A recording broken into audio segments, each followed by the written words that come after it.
Vaishnavibhyo namo Guruve Gaurachandraya Radhikaya Tadalaya Krishnaya Krishna Bhaktaya Tadbhaktaya Namo Namaha Namaha Pankaja Nabhaya Namaha Pankaja Malini Namaha Pankaja Netraya Namaste Pankajange Krishna Varnam Tusha Krishnam Sangopan Vastra Parshadam Yajnai Sankirtana Praye Rijanti Sumedasam Ekalaishvara Krishna Sabha Bhritya Yare Nachin Chai Se Tache Kare Nitya Guruve Gaurachandraya Radhikaya Tadalaye Krishnaya Krishna Bhaktaya Tadbhaktaya Namo Namaha He Krishna Karuna Sindhu Dinabandhu Jagatpate Gopesha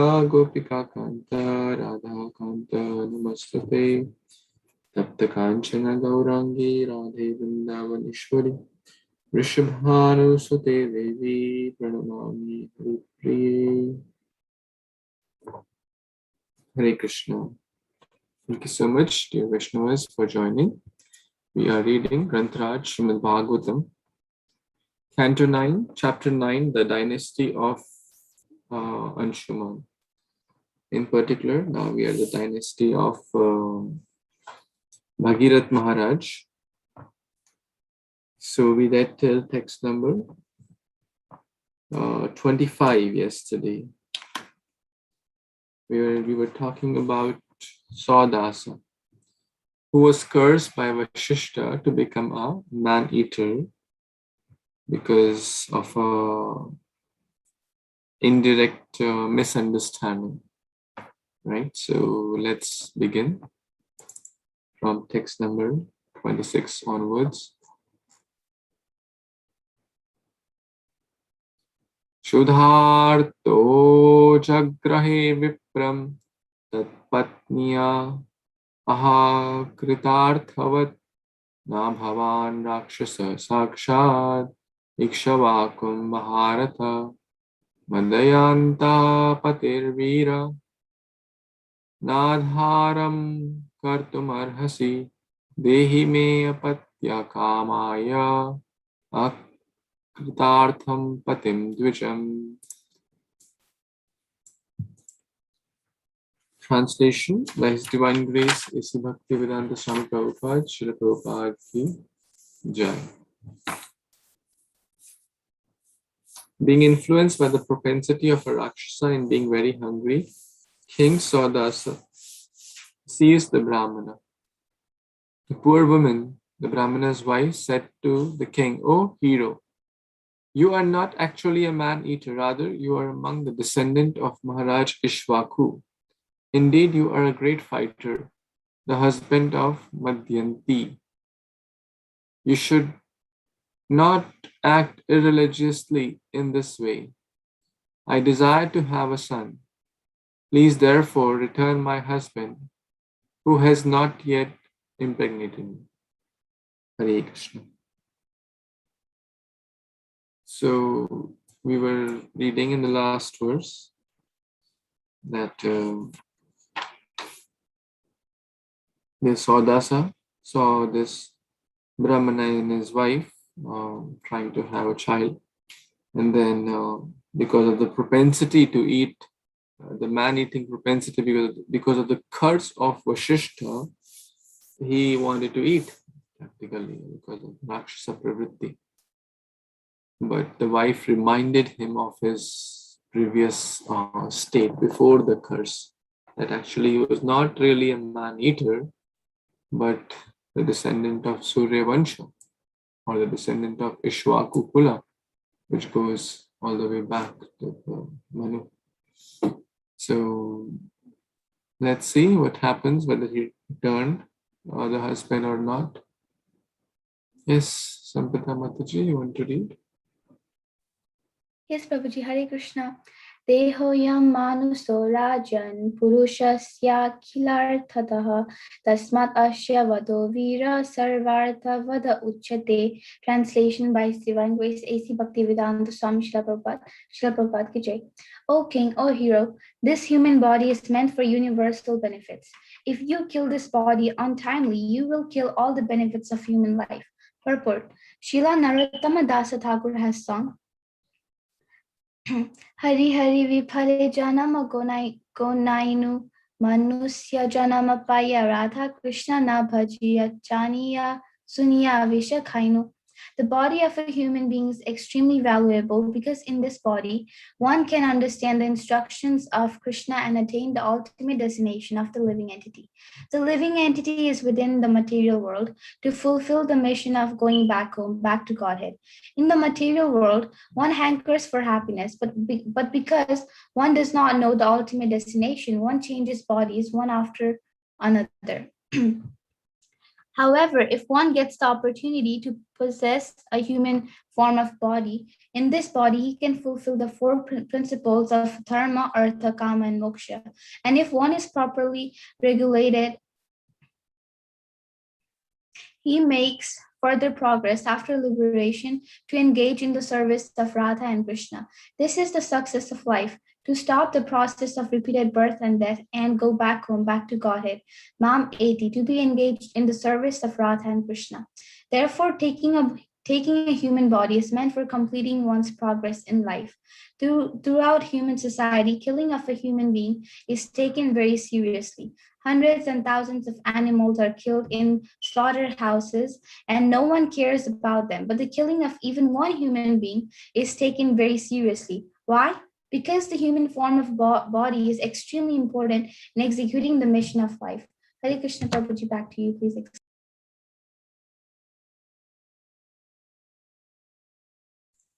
Hare Krishna, thank you so much, Mataji, for reading. Again, such a nice verse. And scriptures explain this at multiple places. What? The rarity of human form of life. Durlabha manusho deho dehi nam sharnbhangurei. That this manusha deha is very rare. Deho yam manusho rajan. What is it meant for? Purushasya khilarthidaha. It is not meant for eating, sleeping, mating, defending. The birds can do it. The tiger can do it. The pig can do it. The dogs and cats can do it. The ants can do it. Elephants can do it. The goats can do it. All the lower species can do it. So the human also do the same thing. Then janiya shuniya vishakhain. Knowingly drinking poison by Nityaṁ Das Thakur. Hari Hari Vifala Janama Gunai. This Janama is not Safal. Safal means success. Vifal means unsuccess. So this life is unsuccessful if we do not worship Radha and Krishna. Radha Krishna na bhaji. The success or the barometer of success in life is not how much we make in money, or how much degrees we have, or how big of a home we have, or how big of a car we have. Materialistic people judge success by those parameters. Oh, what is his position? Is he a manager or a general manager or a CEO? Oh, if he's a CEO, he's more successful. If he's just a junior level worker, then he's not successful. That's material calculation. That's not the spiritual calculation. In spiritual calculation, how much taste one has to worship Radha and Krishna, how much attachment one has to Krishna. That is a real barometer of success. So that doesn't mean we are saying to give up jobs and all. That's not the point. But the point is we should understand this human form of life is a special blessing. Prahlad Maharaj also says that in multiple places. And into that human form of life, to get the path of bhakti, to get a pure devotee's shelter, Guru Karnadhar is very, very rare, of the rarest thing. So we're also blessed to read Bhagavatam, in the association of devotees, read Prabhupada's purport, chant the holy name. All these are very rare things. But we are so blessed, so we must take it to the best of our abilities and try to fulfill the goal of human form of life. So, because human form of life is sacred, Prabhupada is giving that so many thousands and millions of animals are slaughtered every day. But if one person is killed, then it's taken very seriously, right? So that why? The question may come why, right? If human life is as good as the animal life, then why to make a big fuss of that? So it's not actually the consciousness, it's in a very high state. But when a high thing is given, then a high responsibility also comes with it. We have been given high level of consciousness, intelligence. But with that high level of consciousness or intelligence comes a high level of responsibility, right? Because if we use that high intelligence for the lowest things, then what's the big deal, right? If a ordinary, less intelligent person, kind of a very low-class person, by habits, not by birth, is engaged in very fallen condition, very fallen activities, drinking, smoking, etc., illicit affairs, etc., then we will not say much, right? But if a big prime minister or president of the country is engaged in such abominable activities, then it's not good, right? Because in the same way, if an animal is engaging, if a pig is eating stool, what's the big deal? If the dogs are engaged in all these, eating, sleeping, mating, defending, what's the big deal? They are meant to, they're in the bhoga yoni. They are not in the karma yoni. They are just receiving the fruits of the past reactions. They don't have a choice. A lion will eat a deer. There's no choice there. So they will do all those things. But if a human out of choice is doing wrong things, then it's a big deal. So the point again is very, very extremely important for executing the mission of life. And what is the mission of life? To attain Krishna Prem. To serve Shri Radha and Krishna. That is the mission of life. Okay, any other comments anyone has? Okay, Swati Mataji, you want to read?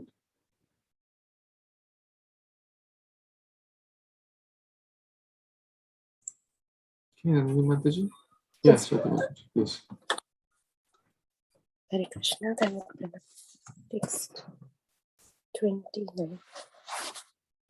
Esha hi brahmano vidvavistapah shila gunavataha hari radhaishur brahma mahapurush samnitam sarvabhutatma bhavina bhuteshva antaritham gunahe. Translation and purport by Śrīla Prabhupada.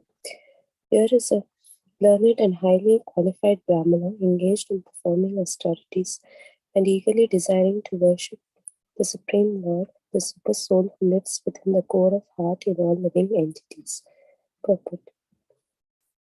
The wife of the Brahmana did not regard her husband as a superficial Brahmana who was called a Brahmana merely because he was born of a Brahmana family. Rather, this Brahmana was actually qualified with the Brahminical symptoms. Yasya yal lakshanam pruktam, Bhagavatam 7:37. The symptoms of a Brahmana are stated in the Shastras. Samodhamo tapasaucham, shantirajavameva cha, jnanam vijnana astikyam, brahma karma svabhavajam. Peacefulness, self-control, austerity, purity, tolerance, honesty, wisdom, knowledge, and religiousness. These are the qualities by which the Brahmanas work. Bhagavad-Gita 18:42. Not only must a Brahmana be qualified, but he must also engage in actual Brahminical activities. Simply to be qualified is not enough. one must engage in a Brahmana's duties. The duty of a Brahmana is to know the Param Brahma, Krishna. Param Brahma, Param Dhamma, Padram Paramam Bhava. Because this Brahmana was actually qualified and was also engaged in Brahmanical activities, Brahma Karma, killing him would be a greatly sinful act, and the Brahmana's wife requested that he not be killed. So in this verse, his wife, the Brahmana's wife, is insisting that the Brahmana should not perform a sinful act of killing him. And here in the purport, the qualification of a Brahmana is stated, how it's not by birth, but by the qualities one develops, and the qualities of a Brahmana is mentioned.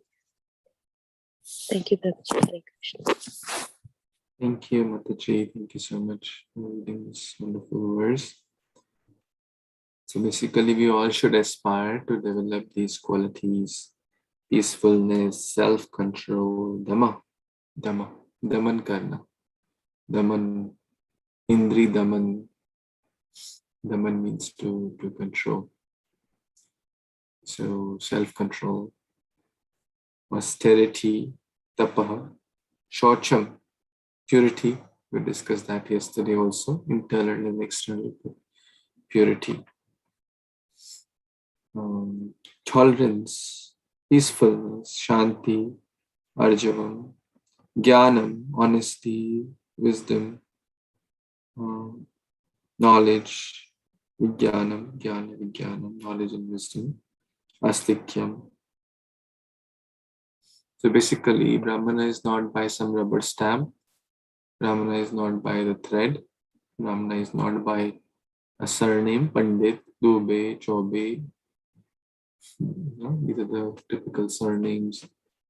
Pandit might be having a surname Pandit. One does not become a Pandit.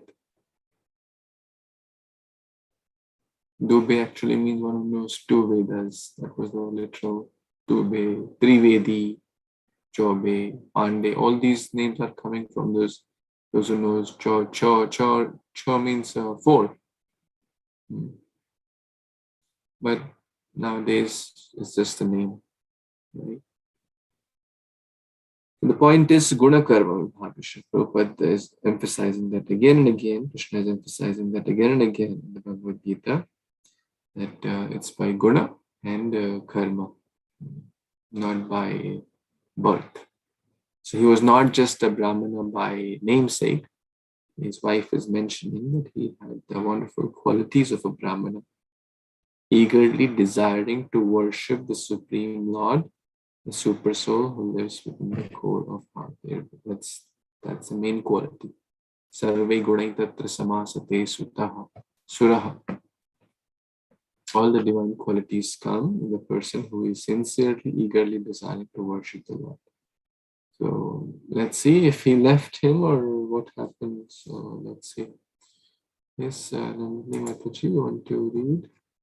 Yes, Prabhu, Dandavat Pranam. Can you please share the screen?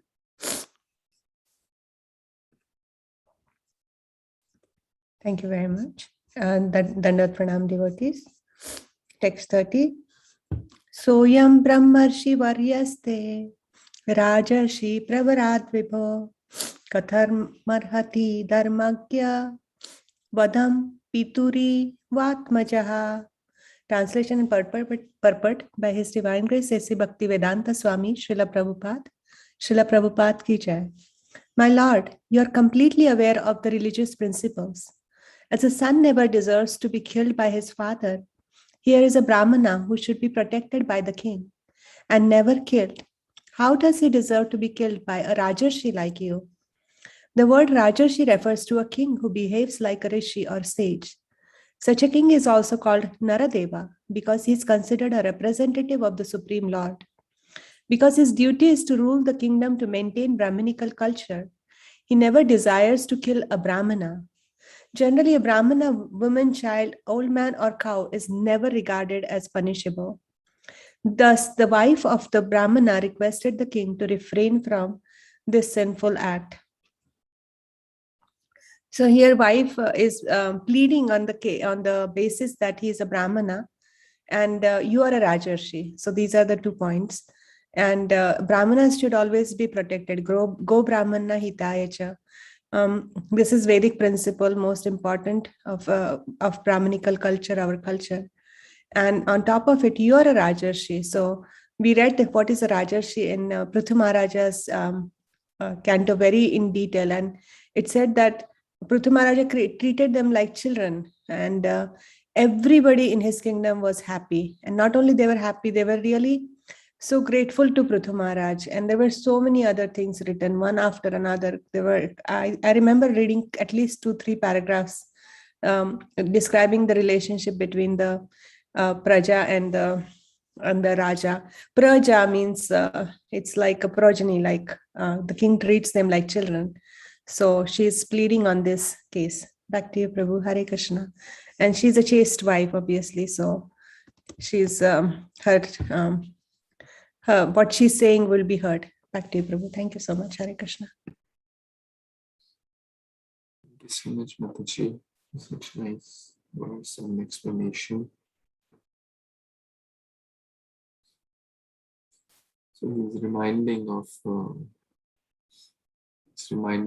him of his, she's reminding him of his kingly role, actually.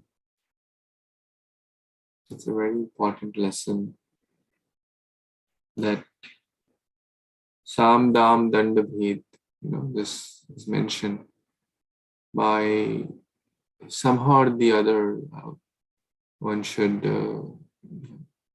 see what is the best path. I was thinking of how when Vasudeva was trying to protect his wife, Devaki, from the evil influence of Kamsa, he also used everything in his ability to protect her, right?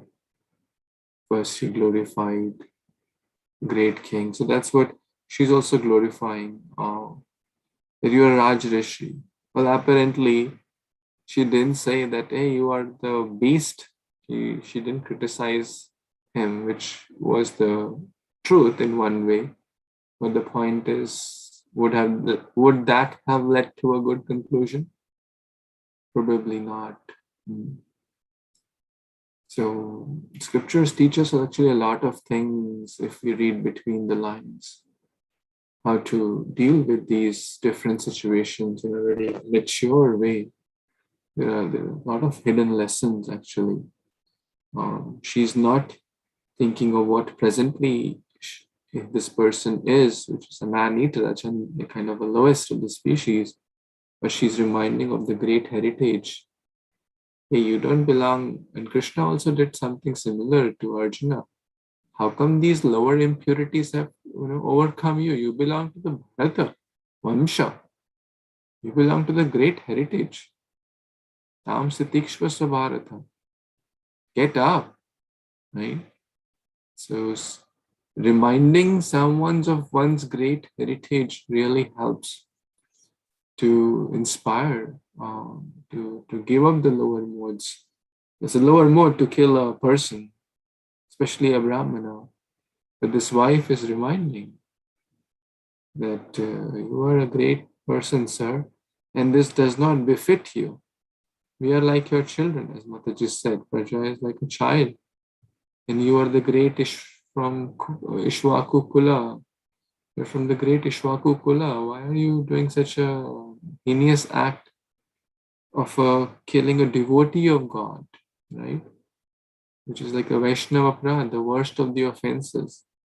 So, but she's saying it in a very, very gentle and encouraging way, not in a way that. So basically, she's using the first of the links, Sam, claims him by loving, kind words. So, really like the lesson here, linking it to Vasudeva and Devaki and Kamsa story. Okay, thank you. Next, 31. Yes, Vedi, Mataji. Hare Krishna. Hare Kṛṣṇa Prabhu. Tasya sadhur apapasya brunasya brahmavadina katam vadam yata bhabrur manyate mato bhavan. Translation by Srila Prabhupada, Prabhupada Ki Jai. You are well known and worshipped in learned circles. How dare you kill this Brahman who is a saintly, sinless person, well versed in Vedic knowledge? Killing him would be like destroying the embryo within the womb or killing a cow. Purport. As stated in the Amarkosh dictionary, Bruno Arpake Bal Garbhe, the word Bruna refers either to the cow or to the living entity in embryo. According to Vedic culture, destroying the undeveloped embryo of the soul in the womb is as sinful as killing a cow or a Brahman. In the embryo, the living entity is present in an undeveloped stage. The modern scientific theory that life is a combination of chemicals is nonsense. Scientists cannot manufacture living beings, even like those born from eggs.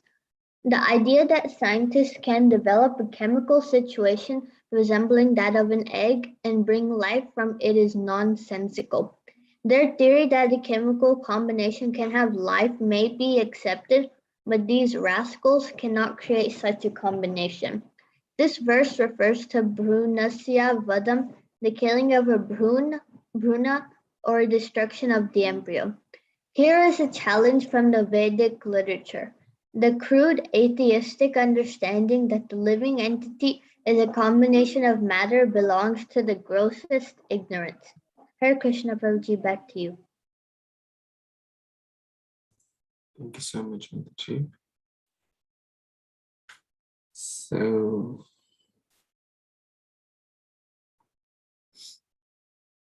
now the Brahmana Patni is talking about that you are so well worshipped and well known. Well, after the curse of the Vasishtha Muni, he started eating these lower propensities. But again, she's reminding of Rajarishi. And this Brahmana is sinless and saintly, well versed in scriptures, devotee of God, following all the principles. Don't kill this person. Killing Brahmanas, cows, embryo here is referred to as an equivalent level. If someone, even Putana, actually, it is mentioned that Putana also did not kill the babies in the womb. But it's very unfortunate state in the modern day and age that this is not even considered sinful. Actually, it is more sinful than killing the baby outside just a relative scale. And actually, as per the Shastra, we're talking about Bhagavatam. So they name it different things, right? What do they name it? We have so many doctors here. Medical termination or some, they name it so sweetly. They don't call it killing, right? So that the person does not feel that psychological impact also. It's just a medical term. It's like a medical process, right? There are so much teenage pregnancies, so many people under the influence of lower modes because of free mixing of sexes. That's the whole reason. And then taking so many of these tablets or injections and procedures and whatnot in this medical science. So many things are there just to avoid that. So avoiding the responsibility, but want to enjoy the pleasures of the senses. But we have read that. Bhagavad-Gita 5.22, we recently read that. Anyone remembers that verse? Sampada Mataji remembers. Can you repeat what? 5.22. Yeah. Yehi samsparsaja bhoga dukkhayonaya evate adi antavanta kaunteya hate suramata buddha. Good job. You memorized it? Yeah. Right. Is it in your 50 list? Yeah. Oh, it's there. Wonderful. Basically, the pleasure derived from the interaction of senses have a beginning and an end. Na teshu ramate buddha. Intelligent people don't delve in those. So we discussed that in our Bhagavad-Gita class also last time. But the point here is that this person, they were not doing, they were legally married and they were doing it for the good progeny, which Shastra says it is fine. 7:11 Bhagavad-Gita, balam balavatam chaham kamaraga vivarchita dharma avruddha bhuteshu kamosmi bhartarshava. The sex which is not contrary to the religious principles, Krishna says. So that therefore there was nothing wrong on the part of Brahmana and the Brahmana Patni. But here, what this person, the Swadasa, is about to do is very, very heinous.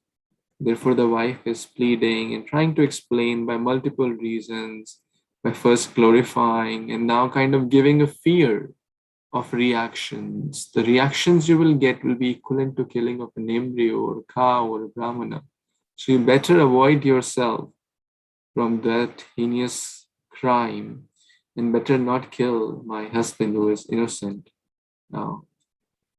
So nowadays we're talking millions and millions of babies are aborted.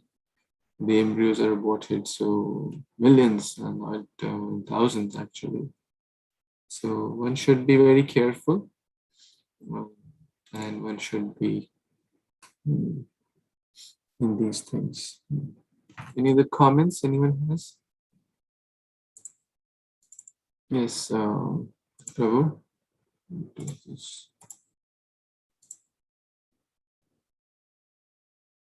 Yeah, Prabhu, do you want to read? Sunny Prabhu, Raman Prabhu? Yes, yes, Prabhu. I want to read here. Is it, can you see this? You want me to? Yeah. No, today I have my specs. So. Awesome. Perfect. Thank you. Yadyayam kriyate bhakshya tarahi mam kada purvatah na jivasya vina yena kasmam sa mritam yata.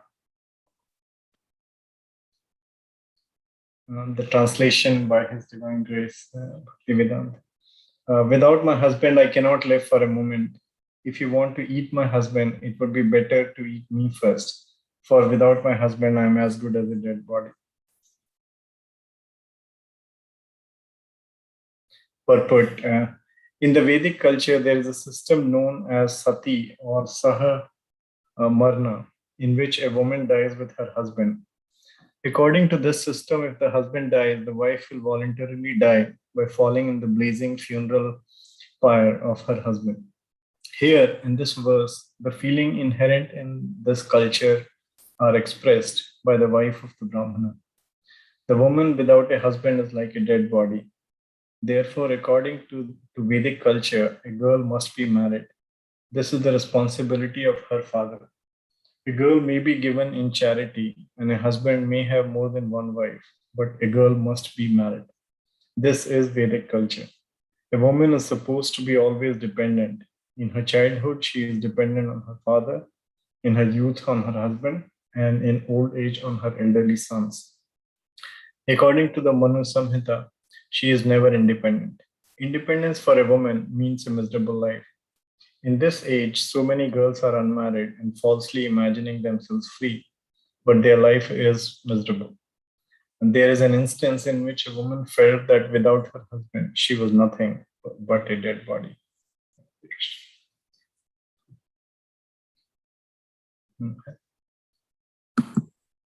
What do you say, Prabhu? Any comments, reflections?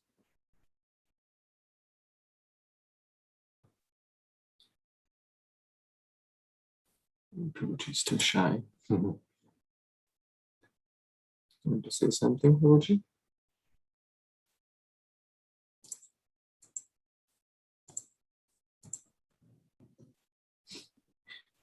Okay. Thank you, Prabhu, for reading. We are very grateful for your association. So, we have discussed this point. Actually, Prabhupada brings this in multiple places in purports that I will mention. Never be independent. And we have discussed about the sati pratha, that even in the Pandu's wife, Kunti wanted to sati go sahamaran. Saha means together, maran means death. So sahamaran, when the husband dies, the wife cannot tolerate the pain of separation. It's worse than death, so she feels better I die. But in Kali Yuga, it is not recommended, especially in this time and age. And same as polygamy. In the previous ages, kings had multiple wives, like Dashrath Maharaj, etc. You know, so many kings we have read. But in this day and age, again, it is not recommended or even like legally allowed also, except for few religions, but that's not our topic of discussion. But the point is that you have to follow in the footsteps of Lord Ram. Ekapatni Vrata. And there are many lectures actually on this topic in case someone is interested to hear about more women empowerment and all this stuff these days. As Prabhupada is mentioning, well, women want to be empowered, you know, hum kisi se kam nahi, and we are great and we can do anything we want. What does it really mean? The Vedic culture does not, say that women are less. The Vedic culture says that women are even actually greater, special, more in many aspects, almost every aspect. Therefore, they, they need special protection because they are very sacred, right? So, because they're very special, they are the ones who carry the generation forward. Has anyone been born from the womb of their father? No. We are born from our mother's womb. So without the mother, the mother is the first guru.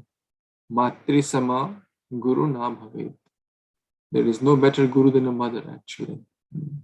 Mata is the pratham guru. So women are very, very sacred and special in our Vedic culture. Often people misunderstand that Vedic culture demeans and does not give proper respect to the women. That is very far from truth. Vedic culture gives lot of respect. Mata Draupadi was very happy and satisfied. Mata Kunti, all these great women, anywhere we see, they were not feeling that they are like less. They are always nicely protected by the parents, by the husband, by the sons, etc. And if someone wants to hear more, there are a lot of lectures on this topic, women empowerment. You can search on Hare Kṛṣṇa TV. A lot of nice devotees have recently spoken over there, in case you want to know more about this topic. Any other comments? Yeah, Prabhu, a minor one, So on YouTube, there was a series on, Ek Mulakat Krishna Bhakt ke Saath. And I think there's a lady in Mayapur, I think she has spoken very elaborately on this, and she spoke so beautifully, it was, so yeah, I think it was, yeah. Yeah, it will be very good if you can share that lecture in the group, or you can share with me, I'll forward it to the group. Yeah, sure. I remember what you're referring to. I heard that briefly, yes. Sure. Very nice. And there are multiple such people, people. Not one or two, thousands, hundreds, thousands and thousands. women are actually more devoted towards God. This is the verdict of the scriptures. And our group proves it. Let's see. Out of the total participants, there's always the statistically, as I've seen, always more than 50% are women. You can count the number today itself. And it's always the same statistics. They're always on time. Men are watching cricket always late. One time His Holiness Adanath Maharaj was giving a class, and then they were all the women. And then somehow he kind of asked, like, is it like Mataji class or something? Like, are we in the right room or something? And then Brahmachari kind of explained that actually all the men are watching cricket. And then I guess maybe India won the match. And then all the men came in the class. By the time the lecture had almost ended, then India won the match. So women have a natural heart which is full of love, and it's easy to dovetail that propensity to Krishna. Men have very logic. They ask why in everything. Why should I surrender? Why Krishna? Why this? Why not this one? Women say, okay, like Dvijapatni's classic example. The Dvijas, the Brahmanas are busy doing yagya, om swaha, om this swaha, om that swaha. And what is it all this swaha for? It's Krishna, Vasudeva Paraveda, Vasudeva Paramakha. The cause of all sacrifices come.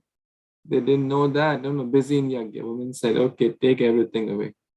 Krishna has come. Friends are asking what could be bigger thing. You take everything, which was meant for the sacrifice. Why? Because women, they have natural love towards Krishna. Same with Shabri Mata, Kunti Mata, and that Kubari, what's her name? The flower. The lady used to give flower. Kubja, and then Mirabai. So many great women have, and Mirabai and that Karma Bai's Khichdi. So many classic examples are there in our scriptures. Ganga Mata Goswami. So scriptures do not, distinguish, because ultimately we are, for those who are at the spiritual level, we are not the body, whether it's the male covering or the female covering. You have to transcend that. And once who has transcended that is actually beyond these designations. So, thank you. Thank you for sharing that link as well. I'll post in the group also. I think it's very nice. Okay, any other comments? Okay, let's move on to the next verse, text 33. Would someone like to read?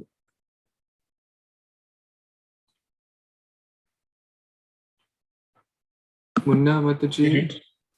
Oh yes, Raman Prabhu, your wife wants to read. Hare Kṛṣṇa Mataji, please. Hare Krishna. Evam karun bhashinya vilapantya anathavat vyagra pashu miva khadat saudasa shap mohita. Being condemned by the curse of Vasishtha, King Sudasa devoured the Brahmana exactly as a tiger eats its prey. Even though the Brahmana's wife spoke so pitiably, Saudasa was unmoved by her lamentation. Hare Krishna. This is an example of destiny. King Saudasa was condemned by the curse of Vasishtha, and therefore, even though he was well qualified, he could not restrain himself from becoming a tiger-like Rakshasa. For this was his destiny. Tal labhyate dukhavad anyatha sukham As one is put into distress by destiny, destiny can also put one in happy situation. Destiny is extremely strong, but one can change destiny if one comes to the platform of Krishna consciousness. Karmani niradhati kintu ka bhakti bhajan Brahma Samhita. Sorry, there's a lot of incorrect things. Hare Krishna. Hare Krishna. Thank you so much, Mataji. What is your good name? Yeah. Sorry, my name is Meenu. Hare Krishna. Hare Krishna. Thank you so much. And Sunny is your son? My son's name, yeah. Okay. Very nice. Thank you so much for your kind association and reading. We're so grateful to you and Prabhuji and your son, Sunny. Interesting, we're talking about the Sun Dynasty. No.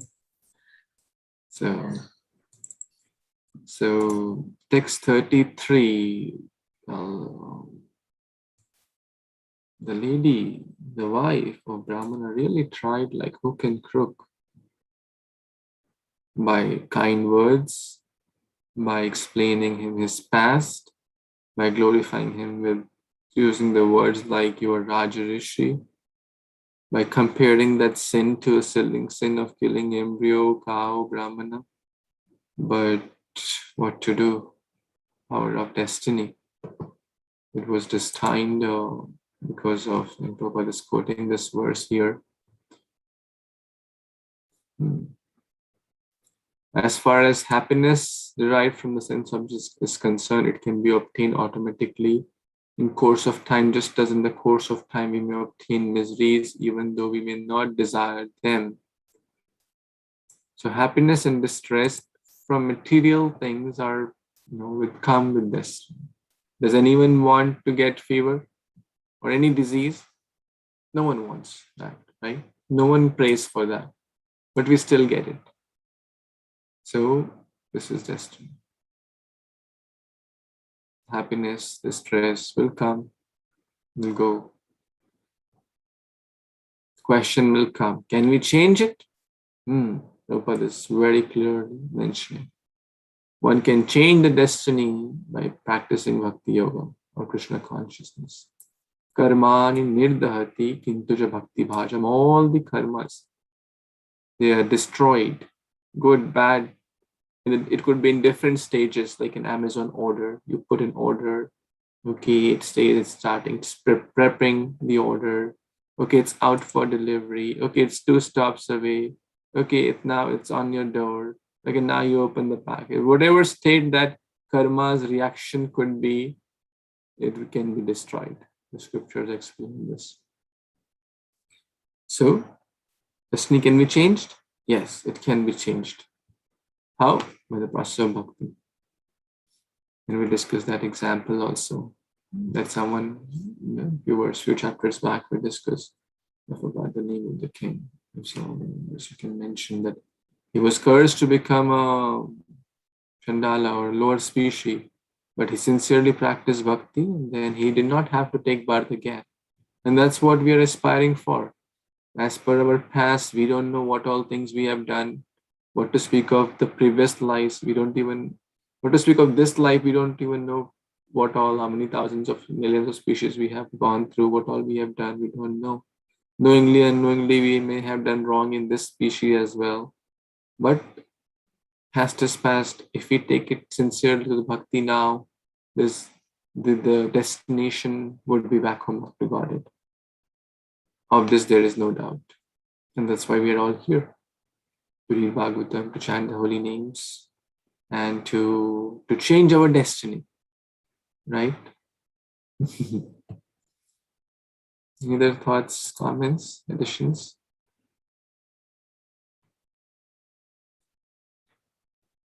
Why destiny changes? Because those who are sincere on the path of bhakti, Krishna takes their reins.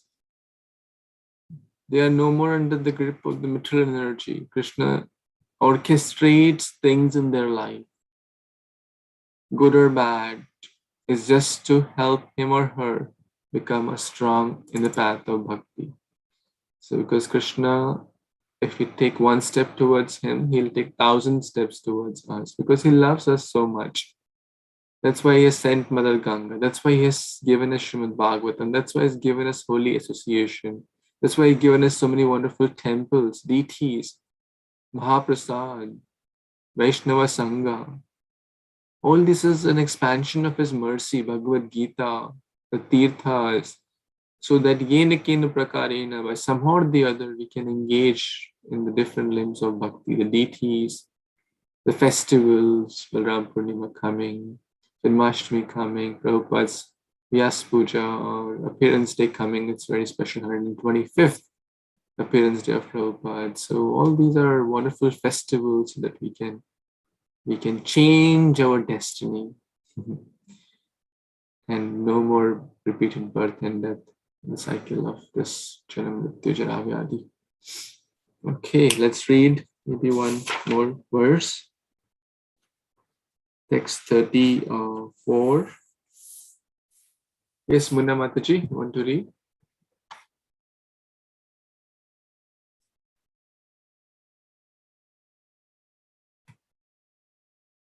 Munna Mataji, you want to read? I can read, Prabhuji. Okay, yeah, please. Hare Kṛṣṇa devotees, Dandat Pranam, all Krishna Srila Prabhupada. Brahmani Viksha Didhisam Pursadhane Bhaksitam Sonchantya Atmanam Urvisim Asapat Kupita Sati. Translation, purport by Divine Grace, A.C. Bhaktivedanta Swami Srila Prabhupada ki jai.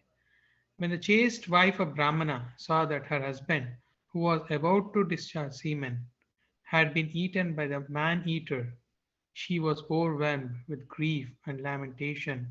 Thus she angrily cursed the king. So Hare Kṛṣṇa Prabhuji. So we can see that how, the Brahmana was eaten and she was lamenting and she angrily cursed the king. Please, Hare Kṛṣṇa.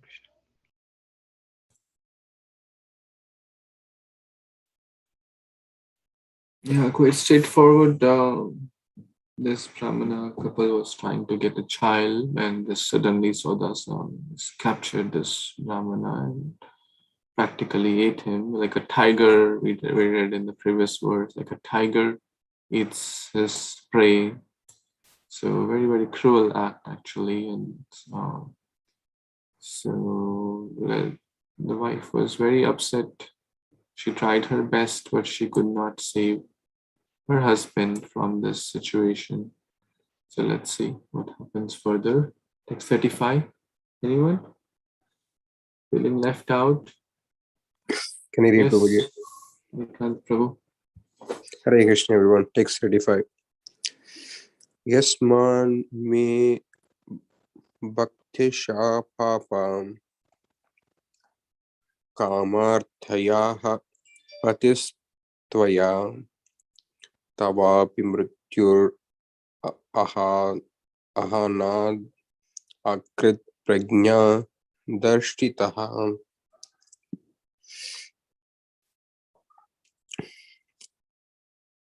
Translation by A.C. Bhaktivedanta Swami Srila Prabhupada, Prabhupada ki jai. O foolish, sinful person, because you have eaten my husband when I was sexually inclined and desiring to have a seed of a child, I shall also see you die when you attempt to discharge semen in your wife. In other words, whenever you attempt to sexually unite with your wife, you shall die. Thank you, Prabhuji. Hare Krishna. Thank you, Prabhu. So quite straightforward, tit for tat. And the Brahmana wife cursed Shodasa, who was a king, but he had already been cursed to be a man-eater by Vasishta. See, one after the other, curse after the other. So we'll pause here unless someone has any questions or comments, any additions before. Prabhu, yesterday, Kapila Devas, I joined 7 minutes late, but were you able to read from the Śrīmad-Bhāgavatam about Ganga Sagar being his Kapil Muni's ashram as per Prabhupada in Vedabase in Canto 4 or 5 maybe? Yeah, I saw your message. Sorry, I couldn't reply you timely. I was. Of course. to You want to narrate? Or let me. okay, later. Let me check. I mean, Kapila Muni it is mentioned. I can quickly go to chapter 8. So basically, I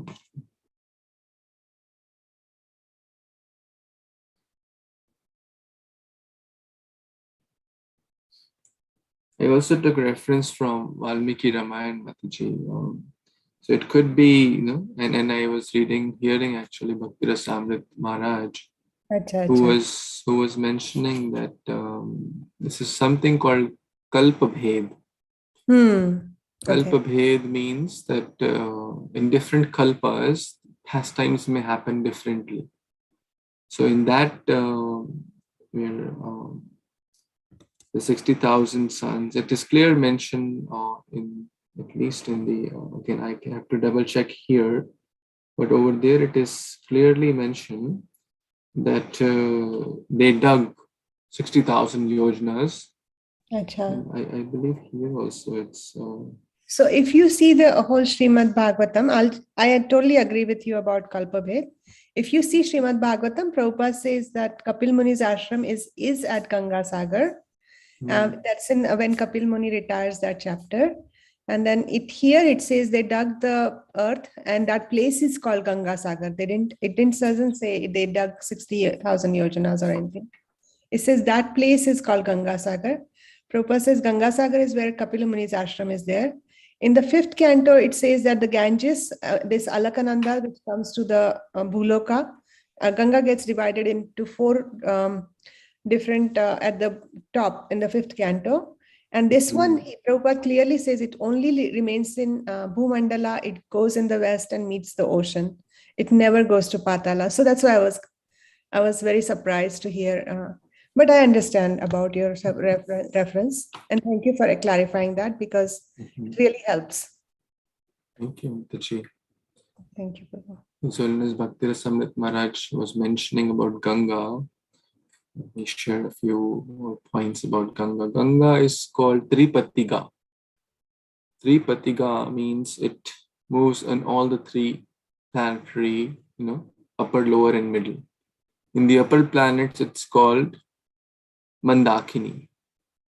In the middle planets, it's called Ganga, and in the lower planets, it's called Bhogavati.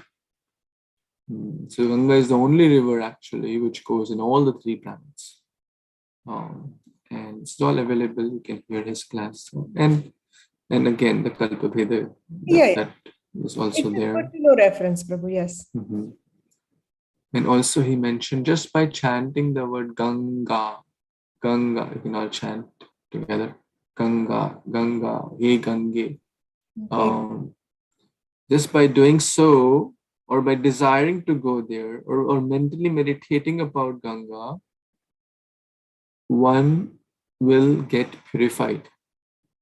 And one's love for Krishna will kindle more. It will awaken. Because it's not an ordinary name either. We're not chanting Coca-Cola, Coca-Cola. Same like how we talk about the Hare Kṛṣṇa Mantra. Similarly, so yes, Mataji, it's a very thoughtful comment. So thank you so much for the reference from Canto 5 also. Thank you. Thanks. Okay, so tomorrow is Saturday, so we'll have Bhagavad-Gita in the morning. And we'll talk about Janmashtami in the evening, our Bhakti program. And Sunday, we will not meet at 9.